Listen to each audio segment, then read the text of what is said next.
I want to go on record and say that I finally have a child that is taller than me. And it's so exciting to have this milestone. I know not every kid is taller than their mom, but here we go. Let's keep calm and mother on. Mothering is way too important to do alone and way too serious to be serious all the time. My name is Christy Thomas, and I am here shoulder to shoulder with you, mothering and enjoying life together. This is the podcast where you can focus on being mindful and taking a deep breath with me and learning new things so you can pause and savor the amazing life you already have. So I'm mentioning how tall my kid is, right? And my middle kid is taller than me. My oldest, regretfully to her, not me, is shorter than me and probably will be until I start shrinking. And that's okay. She's just the right height for her. She's healthy and all those things. But my middle kid is taller than me by about a half inch at this point, maybe an inch. And it's exciting. And it reminds me how easy it is to see kids' physical growth, but how hard it is to see kids' emotional growth, mental growth, spiritual soul growth. All of those things you have to slow down to notice. Even the physical growth, like once they get to a certain point, right? Like you might not notice for a while, oh my gosh, my kid's pants are really short. They have had a giant growth spurt. Like it sometimes sneaks up on you once they're past like toddlerhood, where they are constantly growing and being measured. So how do you take the time to notice your amazing kids and the amazing life you already have? Well, you have to slow down. One of my favorite ideas is that humans are complicated houseplants. And yes, that is a gross simplification, right? But the idea is that, we need food, water, and sunlight. We need some fresh air. That our needs are really basic when we simplify it down. And I like that idea about potted plants for another reason, houseplants, is that being a houseplant is one of my favorite ways to parent my kids. And I asked this on Instagram the other day about like kids and parents playing together and how you interact. And sometimes your kids may ask you, hey, will you play with me? And that's really fun, and it can be complex, and it can be really confusing and exhausting too as a parent, especially if the play is something you don't understand. Like my son has this game, right? I'm sure I've talked about it here before, Zombinos, which is zombie dominoes, and it's been going on for 4 years or so, I think. And it's getting more complex every time we play it, and my brain doesn't hold all the rules. So it frustrates him, and it frustrates me. But we play it. Other times, when your kids ask you to play, it's actually that they just want you to stay close. When my kids ask me to play video games, I'm pretty sure that they don't actually want my skill set playing the video game with them. What they want is for me to snuggle on the couch with them while they rock out at what they're doing. Sometimes, though, as moms, it's really easy to dismiss this idea that potted plant time of just sitting next to your kid matters. And it matters so much. Because the moment you sit down, your brain is probably flooded with 1,000 other tasks that you have forgotten to do. And then your anxiety creeps up and you're trying to choose between this great thing of hanging out with your kid and these other tasks that you need to get done. So I'm asking you this week to schedule some potted plant time into your life, or just make it a goal of certain potted plant time per week. Sometimes this potted plant time is actually interactive, right? When you're hanging out with your kid, and it's not just sitting and observing them. And that's great. But here's why I think potted plant time matters. Because potted plant time gives you time to notice the growth that is hard to see. Potted plant time gives you a moment to take that deep breath, drink a cup of water, maybe sit in some sunlight next to your kid and notice, hey, my kid isn't as panicked when they lose this level anymore. I noticed that there used to be much stronger negative reactions to challenges in this video game. Or I've noticed that my kid's vocabulary has exploded. And where did they ever learn that word? That's so cool. During potted plant time, I think the hardest part for me is letting myself sit and observe without being the peanut gallery. Okay? I'm learning this, and it is a challenge, let me tell you, that parenting during the teen years is kind of what I remember coaching my husband through during our newlywed years. That sometimes I just wanted to talk and be listened to, that I didn't want him to immediately solve my problems or offer me ideas. Turns out that our kids, especially our tweens and teens, really want that too.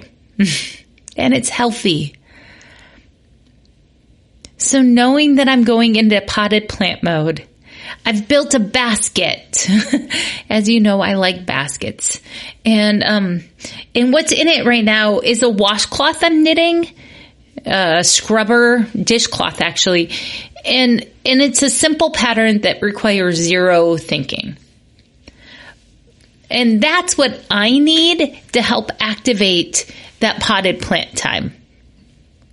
I learned this about myself when we were homeschooling everyone, and I could sit at the table and watch them struggle and rework the problems without giving them too much help, waiting for them to ask for help if I had something in my hands to keep them busy.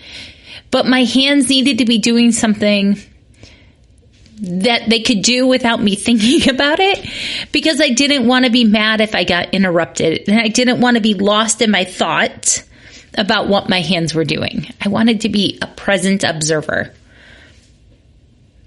but a silent present observer. Because in those potted plant moments, those observations that I can quietly do if I'm sitting there knitting many dishcloths, that's when I notice the growth. And that's when I can gather the data. So at bedtime, or when we're driving in the car together, or going on a walk, or lounging after dinner, or sitting at the breakfast table, right? All these small moments. I have some data I've collected about my kid, about their growth, educational growth, mental growth, soul growth. And I can give them direct compliments and praise later. I can give them moments where I can tell them that I've seen you and I've acknowledged you and you're really important to me, that I've been thinking about this and I wanted you to know that I noticed this. You're valued. How often do we wish we had more of that in our lives, right? We often wish that maybe looking back in your childhood or just in your daily life right now, that you had someone that often told you, I like you just the way you are. I am so glad you are a part of our family. I love you so much. You can say that to your kids a lot as the parent. You get to, right? Like, that's the joy of being the parent. But also, you can say that to yourself and give yourself that same gift. And that's kind of the winning thing about the potted plant parenting, is that when I'm sitting there noticing my kids and seeing their growth, I'm also noticing my own growth about what I'm comfortable with what they're doing and what I'm uncomfortable with what they're doing, how I'm choosing to pause and not react and take time to respond. Potted plant parenting is a moment for you too, and it's amazing. It's a mindfulness activity, right? In a world that's really busy and where it's really easy to get distracted by loud, noisy things, taking time to connect and just be and be a human being isn't easy. It sounds simple, but it isn't easy. I want to leave you this quote by Toni Morrison. When a child walks in the room, your child or anybody else's child, do your eyes light up? That's what they're looking for. So build some simplicity into your week. Allow yourself to be a potted plant. Stay still. Move slowly and let your eyes light up. Notice how your wonderful children are growing and tell them about it. You are exactly the right mom for your kids. And I know you don't always feel like a good enough mom, but I think you are one. Now let's give you a moment of self-care.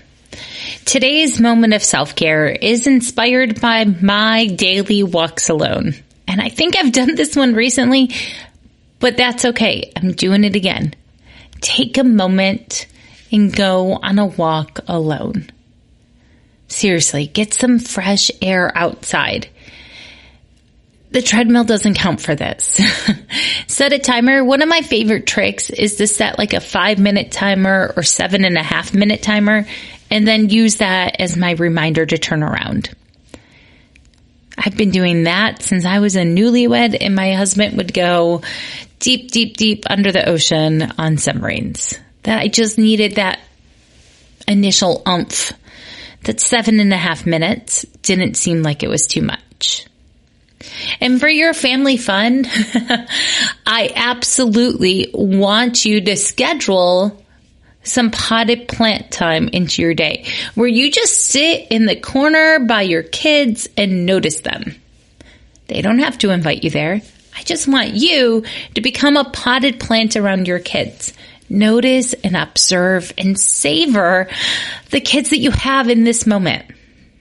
I know if you have like toddlers and preschoolers, you're like, Christy, this is like my life. I'm sitting in their playroom all day long to keep them safe and alive. I understand. It changes and it's going to change fast on you. But even then, take time to notice your kids instead of scrolling through your phone or reading a book or writing to-do lists. Just set like a 2-minute timer even and be a potted plant. If you also want another thing, I love telling my kids cheesy jokes. And here is today's cheesy joke. What does a mountain wear to keep warm in the winter?